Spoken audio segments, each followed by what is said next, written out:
2023년 1학기 기말고사 덕이고 생명과학원 내신 분석 리포트입니다. 우선은 이제 근수축부터 혈액형까지가 시험 범위였고요. 시험 범위가 많이 넓다라고 할 수는 없지만 그래도 좁은 편은 아니었어요.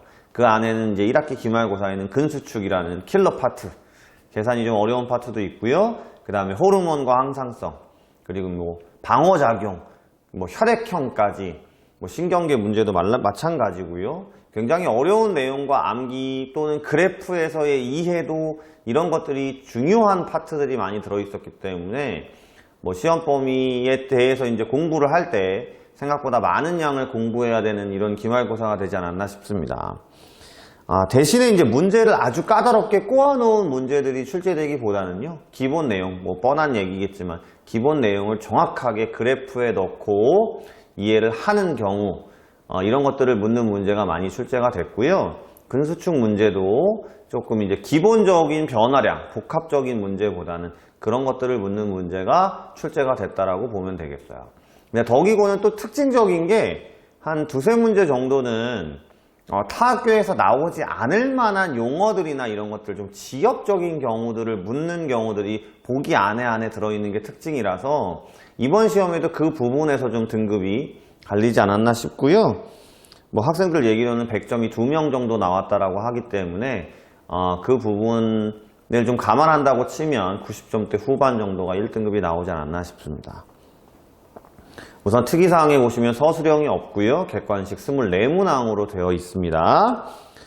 난이도가 있는 문제들은 거의 이제 고3 모의고사에서 제시문을 가지고 오거나 해서 변형을 한 거였기 때문에 그 부분에 대해서 우리가 준비를 할 때 이제 고3 모의고사 수준까지 준비를 해야 되겠구나 라고 생각하시면 되고요.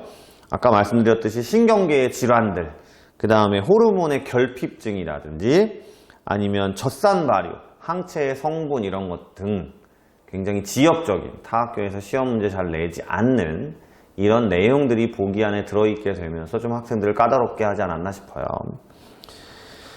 아까 말씀드렸듯이 이제 대표 문항 분석으로 오면 근수축이 킬러입니다. 이 파트에서는. 근데 킬러 문항이 3문항 정도 나왔는데요. 어렵지 않았어요.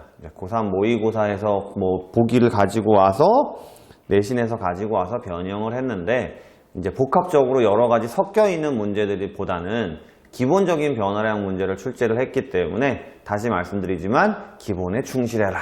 이게 시험의 포인트고요.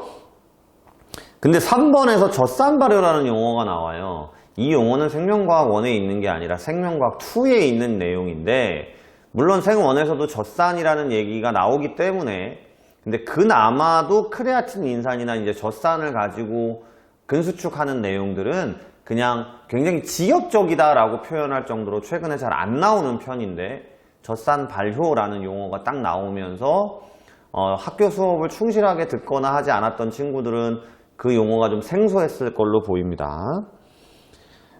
신경계도 이제 9번 문항 같은 경우는 2022년 안곡고 내신 기출에 같은 제시문이 있었고요. 다른 문제들도 타 학교 내신이나 고3 모의고사에 보면 비슷한 제시문이 많았어요.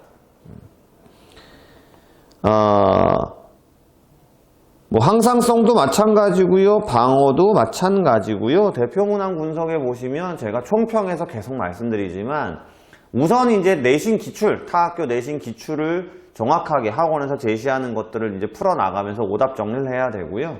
그 다음 고3 모의고사, 덕이고 같은 경우는 수능 특강보다는 이렇게 타 학교 내신 기출이나 고3 모의고사에서, 고3 모의고사도 너무 어려운 문제보다는 기본적인 개념들을 정확하게 묻는 문제들, 기본적인 그래프들을 이해하는지를 묻는 문제들, 이런 문제들을 풀어나가면서 기본 개념을 정확하게 다지는 연습이 필요하지 않나, 이런 것들을 보여주는 시험이었다고 볼 수 있습니다.